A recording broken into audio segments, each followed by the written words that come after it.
Communication actually comes from the Latin word communicare, and that means sharing.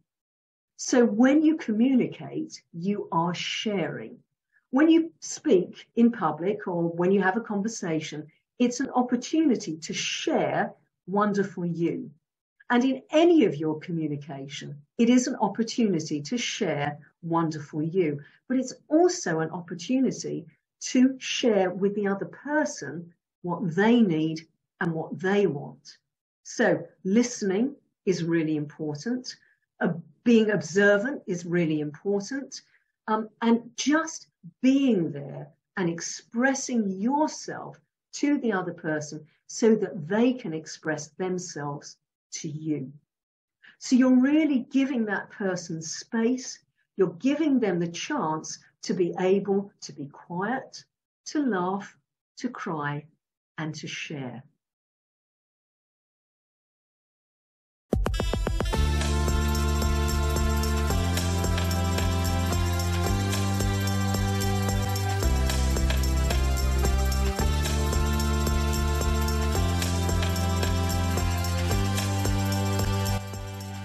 Welcome to Wellness Spring, our one-stop shop for education, inspiration, motivation, and optimal wellness. Learn from top experts and exceptional people.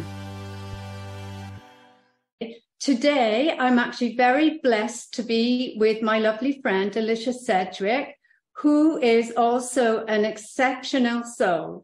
She is a city-trained lawyer, and she is actually nicknamed by as the International Communications Guru, which she is lovingly called by her global followers. She's a professional communication coach, corporate trainer, author, and an MC, and she is based in Monaco. And that is where we met. And Alicia also has an extensive background in the entertainment and events industry. And I think one of the first times I've ever met her, she was singing with two other ladies, the Terrible Trios. And she's also done loads of open mics and much more.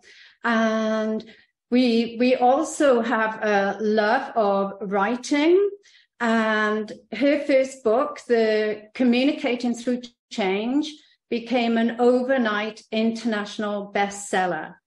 And her motto is embrace change with acceptance, acknowledgement, and recognition to learn to grow and move forward to a stronger you. That was a little mouthful for me. So talking about change, I had to laugh because yesterday I didn't realize the clocks had gone back in Australia, and I woke up at a certain time. Of course, the clocks on my phone and computer automatically changed it. And it wasn't until my partner Brian had rung me later and he said, oh, so 5:30, no, you'll be doing it at 4:30 because the clocks have changed. And I was like, no, what do you mean? And I looked at my phone, what time is it with you? Yeah, well, it's this time here. And then it's like, oh no. And nobody had mentioned it and I hadn't seen it. So going with the change, and I had to busily change everything and make a quick video to say, hey, guess what? It's at 4:30. So I know we've got lots and lots to talk about. And Alicia, could you please tell the audience where you were born and grew up, your parents and siblings, just so the audience can get a lovely feel of you? Well, I'm very happy for the audience to have a feel. It's not the day right for me. It's 8:30 in the morning here. So I was born in Leigh-on-Sea in Essex, and English people will know that Essex has quite a reputation. It's associated with girls wearing white stilettos and having things on their cars with their names, and it's like Tracy and Sharon and that kind of thing. Well, I am an Essex girl, born in Leigh-on-Sea. I was actually born in the house that my parents lived in until they died. So, wow. yeah, that was quite something. So the continuity and stability in one's life, that was absolutely fabulous that I was born there. I left there to go to university at Warwick, where I studied law and sociology. And then I came back to Leigh-on-Sea, and I did my law finals. I qualified as a lawyer. And eventually I had my own practice in Leigh-on-Sea as well, specializing in family law. I had one brother who sadly died at the age of 18. He was knocked down by a car when he was crossing the road just before Christmas. He was 18, I was 14, 15. And that left me as the only surviving Rose Feldman. And so I kept that name because actually I was born to Barry Rose, and he died at the age of 30. He had a massive heart attack, and a year later my mum met, she was introduced to my dad, Alfie, and he was Alfred Feldman. And Daddy Alfie actually adopted me and my brother at that time. And so I had Rose Feldman as my surname.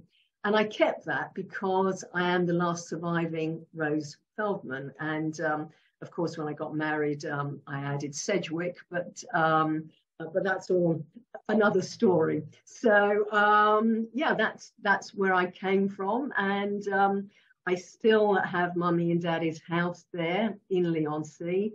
It's rented out now, but yeah, it's wonderful to have that kind of continuity in your life. Yeah, well, very sorry to hear about your brother. And, you know, we've just been through 2 years of lockdown stress and loss, you know, loss of loved ones and loss of life as we knew it. So I'm wondering if you could tell us and give us a few tips. I've just got goosebumps all over, just thinking about the terrible loss. Oh, thank you. Thank you so much. Actually, I think that, yes, we have been through so much in terms of change and really having to cope with that.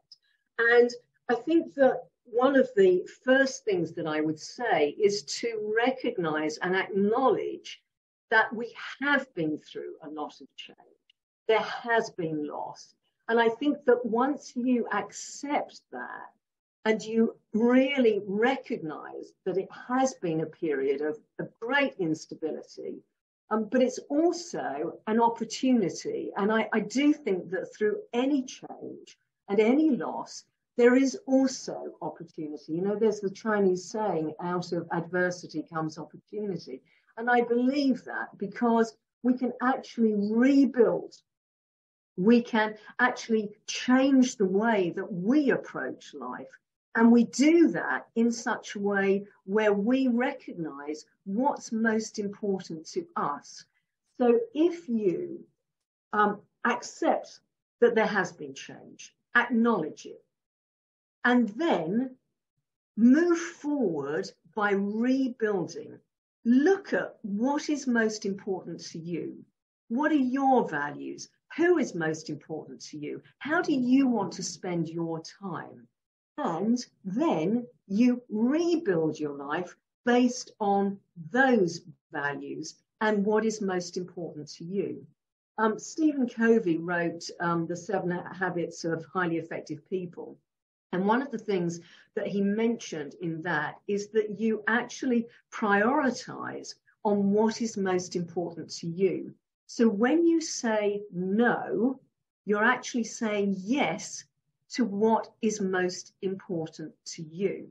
And so by saying no, what you are doing is recognizing that that isn't something that you want to do, that you don't want to spend your time being involved with. You are saying yes to prioritizing your values, your goals, and what drives you. And so out of this adversity comes the opportunity to actually live your life in the way that you want to do that. So recognize that there has been change, acknowledge it, and be able to move forward by then rebuilding based on what's most important to you. Wonderful tips, absolutely wonderful, because the change is inevitable and it's the only constant. And I know with you, your life, even though you said you don't like change and, you know, you resist change, but change has been forced upon you, even from a young age with your issue with your thyroid. Maybe you could tell the audience about that and how you cope with ill health, because as I mentioned, we've gone through COVID where people have been frightened to be with people and frightened of getting sick and dying. Yes, absolutely. You are absolutely right, Beverly. From a very early age, I was very unwell, and I was about 10, 11, and I was losing a lot of weight and eating like a horse. We went to a child specialist, and he said, yes, she's got anorexia, and she's anorexic. And that absolutely wasn't the case, because, like I said, I was eating a great deal and loved my food. So eventually I was very fortunate that one of my aunts, her niece was Helen Shapiro. I don't know if our audience or if you know Helen Shapiro. She was a great singer, did a song, Walking Back to Happiness. Oh, yeah. Anyway, Helen Shapiro was related by marriage, complicated, but anyway. And this aunt said, has Alicia been tested for thyroid issues? Because Helen Shapiro had thyroid issues. Well, of course, we didn't know anything about that. So I was referred to St. Thomas's Hospital in London, and sure enough, I had a very hyperactive, overactive thyroid, the only muscle in my body that was overactive. Anyway, it caused a great deal of illness. I was rushed into hospital. I was there for 6 weeks. And during that time, they actually managed to stabilize it. And I was then on a particular medication for many years until they removed most of my thyroid when I was 18. And then I've been on medication ever since. So that has really affected my life, because actually your thyroid really controls your hormones, your metabolism. And so managing that for all of my life has been quite a trial. And then on top of that, a few years ago, I was in acute pain and agony, again, rushed into hospital, and subsequently they found out that my adrenal glands had died. So on top of the thyroid issues, then I've got adrenal glands dying, and absolutely no way that they are going to be resurrected. So I now have to take cortisol, which usually your body produces, fight or flight. Your adrenaline kicks in. Well, for me, it won't kick in unless I've got the medication. And actually, I do want to say at this point, a huge thank you to you, because a few years ago when that happened, I was very ill, and you were an incredible support to me and amazingly healing. And I will never forget that, Beverly. You were absolutely wonderful. And I'm so, so grateful for what you did for me then. And I know that you continue to always support me and send healing as well. But it was so, so special because we were really in the dark. The hospital didn't know what was going on. We didn't know what was going on. My beloved Annette every day was being told a different story.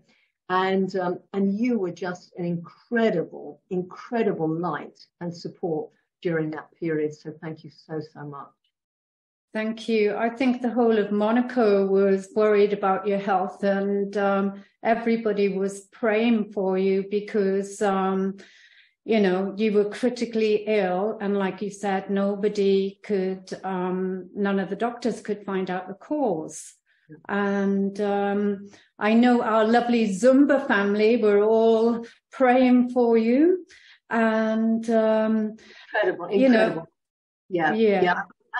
They do say that in times of stress and hardship, that you find out who your friends are. And I most definitely did during that time. And I am so grateful that I found that, yes, there were many, many friends, as you say, from our Zumba family, and so many people, friends and family, immense support, which I will never, ever forget. And that, indeed, that support continues because, it is a condition that is, it's continuing, I mean, that's all of my life. It's quite funny because, when I was 12 years old, I was a test case and they were writing in medical journals, and several years later, when the adrenal glands died, I was also written about in medical journals. So yes, my life has been full of change, full of great things, and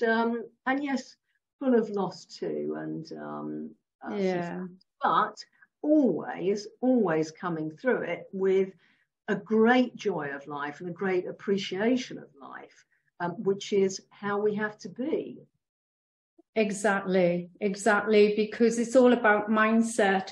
We all know that we're dying from the day that we're born, but on a physical human level, it's always very heart-wrenching to accept that loss, especially when it's someone very close to you. And obviously it's so important to go through the grieving phases. Yes. And I think, again, when I spoke about accepting change, again, with loss, whether it be of a sibling or parents or any loved one, that it is to accept that you are going to grieve. You are going to go through those stages of loss. And for everybody, it's different. And so it's recognizing and acknowledging that, yes, there are going to be waves that are going to hit you. And you've got to let those waves come over you. Don't fight it. Don't resist it. Accept that it's going to happen. And almost kneel into it, move into it. Let it happen. Because that way you are going to go through the process. And it is a process. And I think also respect that everybody goes through it differently. There's no time limit on grief. There's no time limit on loss. You come to terms with it in your time. And I think that you have to respect that of people and don't kind of push your limits or your process on somebody else. Accept that they're going through it. Let them go through it and be there for them. Listen to them. When my brother died, people would cross the street to not speak to us because they found it so hard. My brother was the most incredible person. He walked into a room and you knew that he was in that room. It was a massive presence. He was funny. He was intelligent. He was absolutely a bright light. So when he died, that light went off and we were in the dark, really in the dark. People didn't know what to say to us. They avoided us because they didn't know what to say. And at the time, that was immensely hurtful. I couldn't understand, why were people not talking to me? Why were they actually avoiding me? Now I understand that they didn't know what to say. They didn't know how to communicate to me and my mum and dad. So I think coming out of that, it is so important that you do communicate. Even if you say to somebody, I don't know what to say to you. I don't know how I can help you. I don't know what to do. All I know is that I feel for you and I am here for you. And if you communicate that, it will make such a difference to the person who is suffering loss and grief. So if you don't know what to say, in any circumstances, actually, express that. Be honest. I don't know what to say. I don't know how to be around you. I don't know what to do. And then, if you express that, you then follow it up later by saying to the person, what can I do? Is there anything I can do? And if there isn't, just know that I'm here for you. If you want to cry with me, I'm here. If you want to laugh with me, I'm here. If you want to just be quiet with me, I am here. And that will mean so, so much. Communication actually comes from the Latin word communicare, and that means sharing. So when you communicate, you are sharing. When you speak in public or when you have a conversation, it's an opportunity to share wonderful you. And in any of your communication, it is an opportunity to share wonderful you. But it's also an opportunity to share with the other person what they need and what they want. So listening is really important. Being observant is really important. And just being there and expressing yourself to the other person so that they can express themselves to you. So you're really giving that person space. You're giving them the chance to be able to be quiet, to laugh, to cry, and to share. And I do think that it's very important as well in times of loss and grief that you can talk about the person that you have lost. Again, people found it very difficult when Leslie died, my brother, because they didn't know if they could talk about him. And actually what happened, he had a very good group of friends.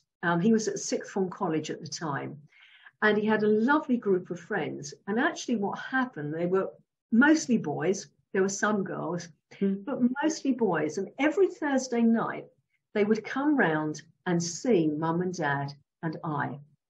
And they did that for about a year after Leslie died. And it was the most wonderful thing that they did. They did it. It helped us. It also helped them. Because on those Thursday nights, we were free to laugh, to cry, and to talk about Leslie. And that was so, so good. Because for a very long time after he died, Mum and I actually didn't talk about him. It was just too hard for us to do that. But on a Thursday night with his friends, we were able to do that. And that was immense. You know, in the Jewish religion, they have, when somebody dies, they sit shiva. And that usually goes on for a few days. And it was a very, very, very good thing in the religion, because what happens when you sit shiva for somebody is that you all come together. Okay, you're saying prayers for the person, but you come together, and every night for perhaps a week after that person has died, family and friends come into the house, they're saying prayers, they're eating together, they're having drinks together, and they're talking about the person, and they're sharing their experiences with the person. And it's very, very supportive. It's immense. So, some things in religion have a very practical practical thing. And that is a very practical thing because it actually enables people to come together to share their loss, share their grief, talk about the person, cry and laugh together. And that is immense. So I do advocate, yes, communicate, communicare, share. That's beautiful. I totally understand what you're saying because it was similar with me when my mother died. I was only 23 and people didn't know how to talk to you. And with my nursing, I started observing that nurses and doctors don't know how to talk to the grieving families, and I know from friends who are still in that field, it's still the same, and it's so sad because they just want to acknowledge and have, as you said, someone to listen to. So we have 2 ears and one mouth for a reason. So sometimes you just want to be with someone and know that you're safe and that they care for you, which is really beautiful. So it's so right, Beverly. When I teach my students, no matter from young to older, I always say that maths is not my strong point. But even I know that if you say, if you give ears 10, 10, that's 20. If you give your eyes 10, 10, that's 20. And 10, one mouth. And so what does that say? Yes, your ears and your eyes are even more important than what's coming out of your mouth. So yes, to listen, to observe, much more important than actually what you're saying. And I think that we mentioned before we came on air that I teach disco. I have the disco of public speaking, and I also use disco in terms of my communication, how to communicate through change. And disco stands for discipline, imagination, selflessness, concentration, and observation. So discipline is all about when you are communicating, you have to be disciplined, you have to be focused, you have to be in that moment. And it applies as well in any of your communication. You have to be disciplined, you have to be focused, you have to be in that moment.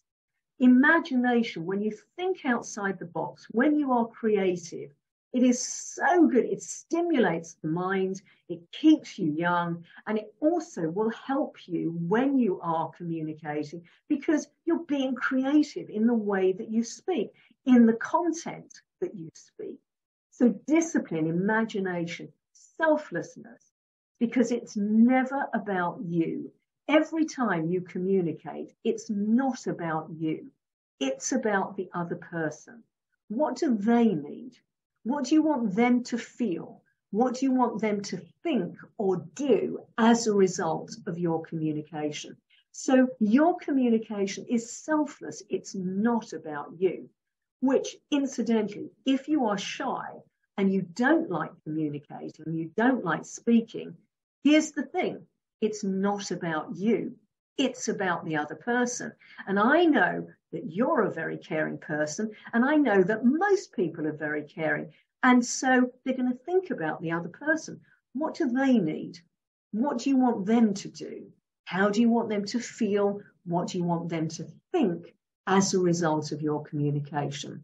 So we've got discipline, imagination, selflessness, and concentration, which fits in with discipline. You've really got to be in that moment and focused, as I said. You've got to concentrate. And if you concentrate on what it is that you're doing, how you're feeling, what the other person is thinking, feeling, and doing, if you're really that focused, it again is going to enable effective communication. And finally, observation. And that is all about being observant in life. If you're observant in life, it's really going to help you to be successful because it will give you material for your communication. It will also help you in your relationships. What a difference it makes when you observe of somebody, hey, you know, your hair looks really good today. Or have you changed your hairstyle? I love your glasses. I love that you are smiling, that you look, the energy that you're bringing into the room. Thank you for that. If you're observant and you communicate your observations as well, it is really going to help you have effective communication and also successful relationships. Everybody likes to be observed. You know, as we get older, we tend to become transparent and people don't look at us. They don't see us, or we feel that we're not seen. So if you can observe somebody and you actually comment on that observation too, it makes such a massive difference. Think about, you know, if somebody says to you, Beverly, you look great today. Or Beverly, you know, thank you for smiling at me today. It made such a difference to me. I was feeling a bit down. Thank you, Beverly. Little things like that make such a difference. So I love Yeah, it was funny because obviously we were both passionate about, and I'm sure you still are, our Zumba classes. And when I was rereading your book and seeing disco, I thought, right, I've got to mention that today. Got to mention disco. Well, you know, music is so important to me, as you mentioned at the start when you kindly introduced me. And music plays such an important part in my life. And so to be able to bring in disco, and actually I also, I start my training with 24 Karat Magic by Bruno Mars, terrific song. And also because 24 Karat Magic is, for me, what communication is. Because when you see a magician do their magic tricks, you think, how do they do it? And what I do in my training and teaching is to give tips and techniques so that when people communicate, other people say, how do you do it?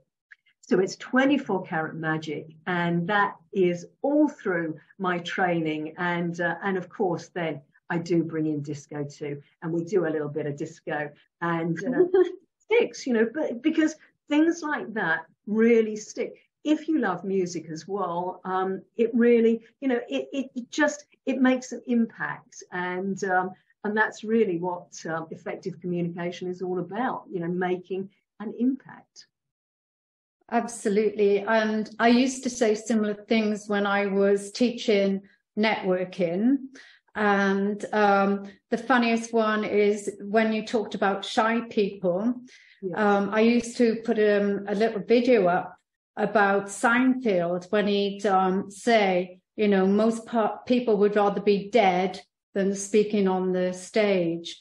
And he also used to tell people he imagines everybody naked, and that changes his attitude. And I know how wonderful you are, because I was blessed to take Rod Briggs to the University of Monaco, and he gave a couple of sessions to your students.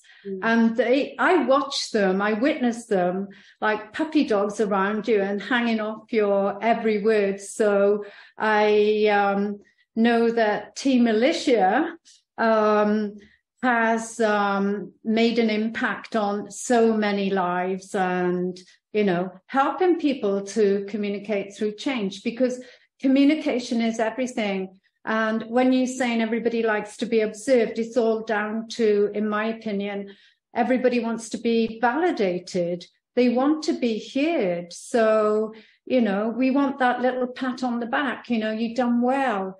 I think the biggest gift that you could give someone is just sitting and being present, and they will feel that. So it's just incredible.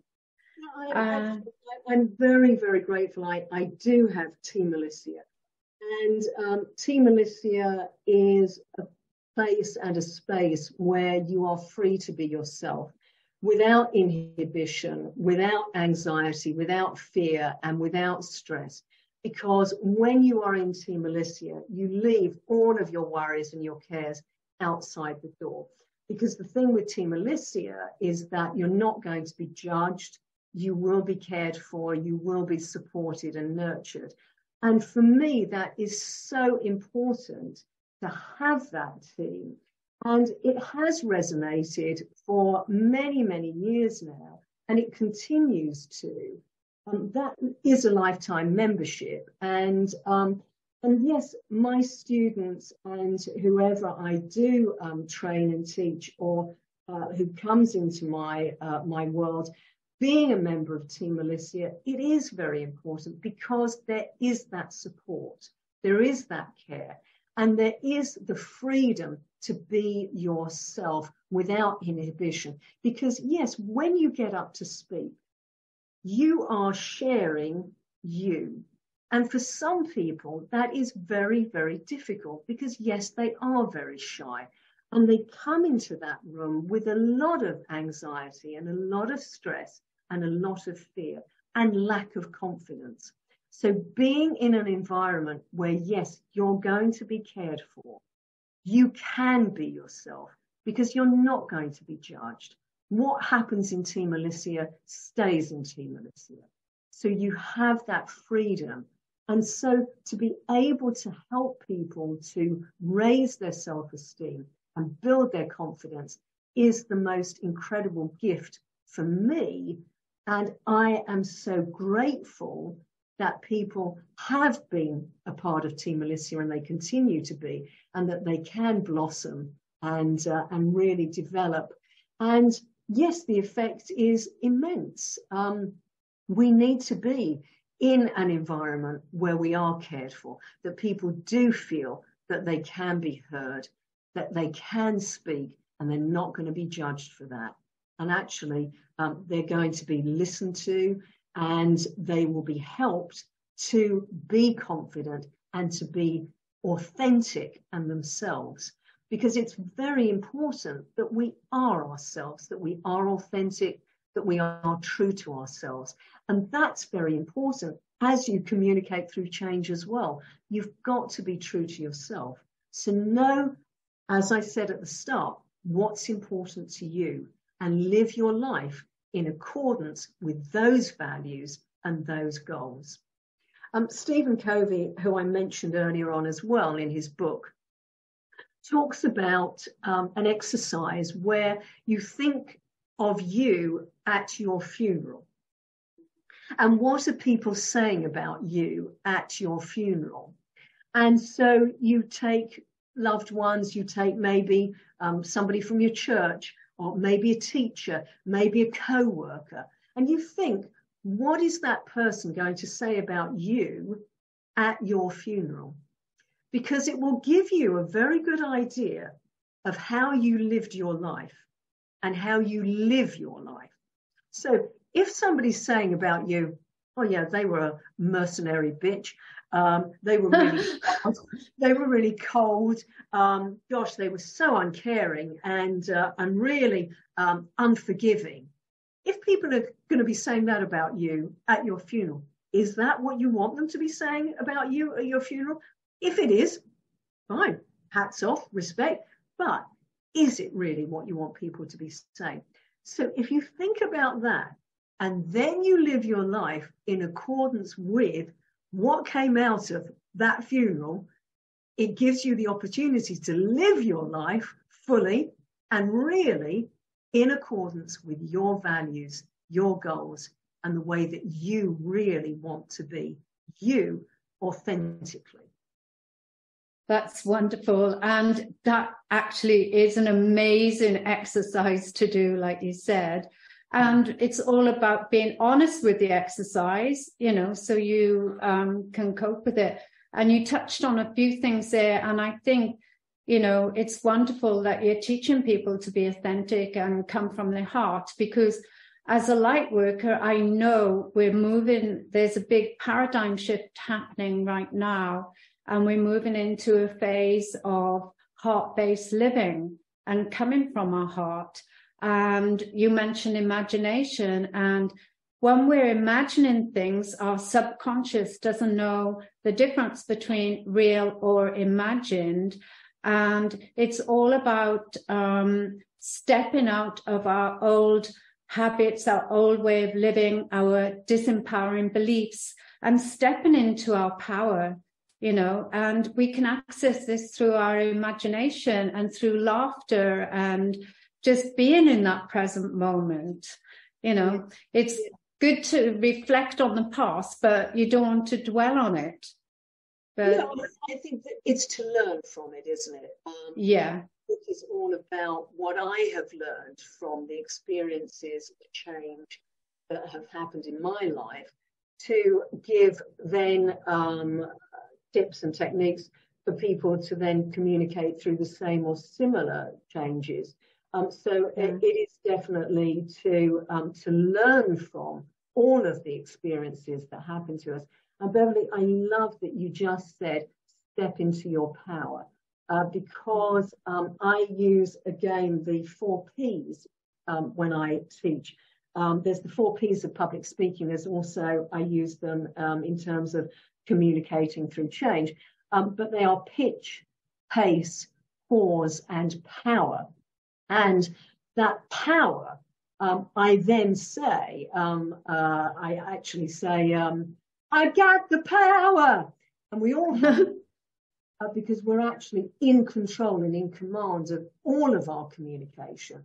I never know what you're going to say, so I don't know if you've made a mistake unless you highlight it by saying, oops, sorry, or excuse me. So you're always in control and in command of your communication. And I love, what I say to people is that whenever they get up to communicate, whether it be online, whether it be in front of 10 people or 100 people, or just in front of one person, you are stepping into your power, because you have the power to communicate, and you are in control and in command of that communication and that conversation. So I love that you said that, because I believe too that everyone steps into their power when they are communicating, when they are sharing wonderful them. Thank you. And I've got a couple of more questions before we go into the book. But firstly, I would like to say, what would a typical, if you have a typical session with you be like, so the audience can understand what happens in a communication training course? Okay. I think that the first thing that I would say is that I will be having a lot of fun. It's all about, for me, having some fun, making sure that it is a pleasure. And it's all about the recipient of my coaching and training being able to step into their power, to learn how to effectively communicate. So they're going to learn about the 4 Ps. They're going to learn about 24 karat magic. They are going to learn how to really overcome their fears, overcome their anxieties, and to be able to really present themselves in a way where they feel very comfortable and in control. So it's really enabling people to feel confident and to feel that they really can speak and express themselves, being true to themselves as well. So it's a fun experience. It's an experience where somebody is really raising their self-esteem and having the techniques to be able to do that, and to be able to control their fears, to be able to overcome them, and know, most of all, that it's never about them, it is about the other person. So it can be, yes, to communicate online as well, little tips and techniques for effective communication. Thank you. And have you noticed, or how has your life changed since you wrote the book and since all the lockdowns and so forth? Because you mentioned online. Yes. I'm guessing that you've been doing a lot of work online as well. Yes, Beverly, you're absolutely right. For me, lockdown was actually an immense learning curve. And it meant, and with the book as well, it meant that my life changed for the better, because I have been able to help so many people, because our communication now is so much more online. So to be able to help people to communicate effectively online as well as in person, it's been immense. And a lot of my training now is online, as well as in person. A lot of it's coming back in person now, but I do love the online training because it takes me all over the world. Here we are now, you're in Australia, I'm in the south of France.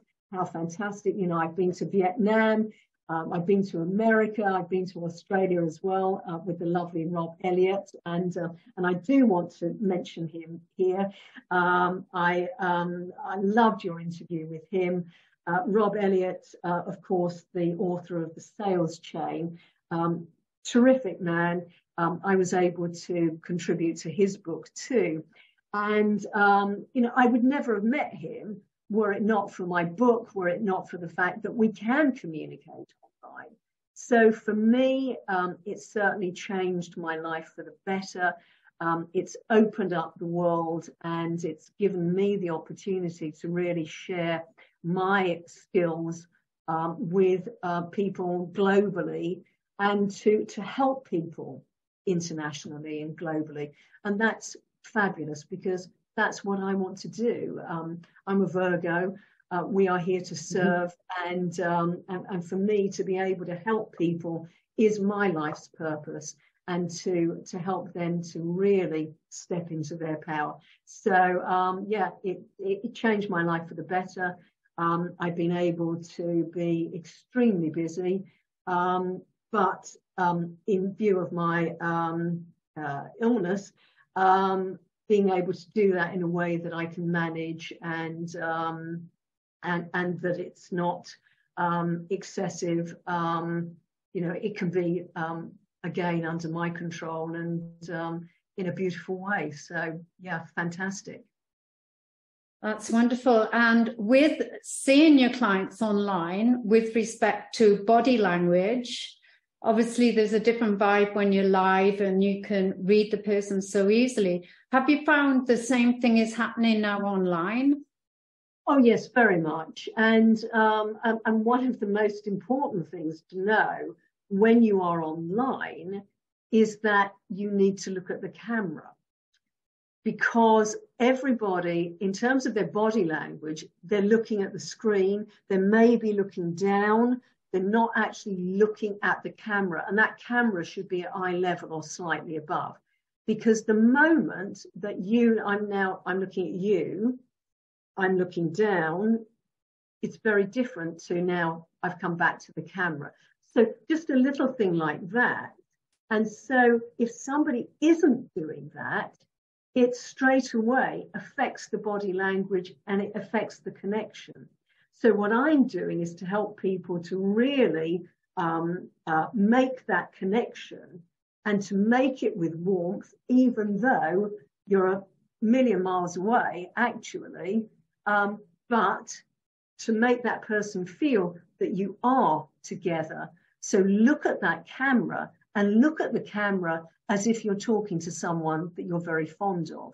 Even when you're in a meeting, when you're in a Zoom meeting, think about that camera as being someone you're very fond of, because immediately you're going to come across so much warmer, and you need to be warmer, even if it's a business meeting. You're all about networking and making the connections. So of course, that connection has to be warm, even if it's online and it's on camera. So camera, look at it eye level, slightly above, and look at it as if it's someone you're very fond of. Makes a lot of difference. Fabulous. And if there was one thing you could do to change the world, what would that be? Goodness. Wow, something to change the world. Well, I suppose that I would really love that, using the word love, it would be so wonderful if people did lead from love, if they did actually lead from the heart, and if they weren't so prejudiced and made assumptions. Assumption means that it makes an ass of you and me. And I think that it would be so wonderful if we actually led from love. And we also followed what Audrey Hepburn said, and I love this. She said, nothing is impossible, because if you look at impossible, it is I'm possible. Possible. Yeah. Yes, I love that. Yeah, I love that. That really resonates with me. So I think that if the world was going to change, that it changed with I'm possible. Wonderful, thank you. And who or what inspired you to write your book? I think that I had come to a point in my life where I felt that I wanted to help people in a bigger way. I'm very, very honored and very grateful that I am able to help people in my environment. And that I have been able to do that globally. But I wanted to do it in a way that it really reached out to people in a very personal way. And I felt that by sharing my vulnerabilities, and that you can come through that, you can learn from that it would help people in a bigger way. And so that was the inspiration for the book, to really reach out to people in a very large, a very big way, and to show that you can be vulnerable and that that's okay, and that actually by being vulnerable, you can also learn and grow, and to give people practical techniques to be able to learn and grow through vulnerability, through changes, and through massive experience, tragedy, as well as greatness and happiness, to learn through all of it, and to be able to communicate that. So that was really the inspiration, I think, to be able to express vulnerability, to help people to do the same, and to learn and grow from it. Well, and to the listeners, I've read the book twice now, and Alicia truly is being vulnerable. She's so open and putting all her cards on the table, and I was blown away because it was like an autobiography with all the things that have happened in her life, and a lot of them are heartbreaking, and it's real things, real life things that can happen to each and every one of us. And also just all the wonderful tips that you share with people. I love the opening of each chapter with what I could learn. And because I live by affirmations, I embody them. I love the affirmations you gave at the end. So, it's the type of book that you could use like a Bible. When you need that self-help, you can flick through the chapters, whether you just read the affirmations at the end, or you read the beginning bits, what I've learned, and just go to a chapter that resonates with you, because you've gone through hell and back, as some people would say, and it's so real and authentic. And this is what people want today. They want to be around people that are real people with no BS, that speak from their heart, teach from their heart, lead from their heart, so they can trust them, and, from that trust, you shine and you ooze confidence, and all your wonderful tips. People can aspire to that. And it's like, yes, anything is possible. I want to do it. And I'm just so happy that you're teaching young people, because I know they're going to bring about so many big changes into our world. So, and you mentioned love as a way to go forth. And for me, love is all there is. Love is all that truly exists. Love is the remedy. Love is the key. When we have love and we're feeling love, we have peace. And with peace, there's no wars, no anger, no frustration, no competitiveness, no judgment. We're all equal and we can live together in harmony.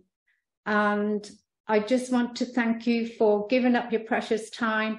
I'm going to put all your links, the link to your book, the link to your website, your social media links right here on Facebook, and when we share again on Zoom, YouTube, and my channels. So thank you, dear Alicia, for being the shining face of Monaco and globally, and for giving up your time. Thank you.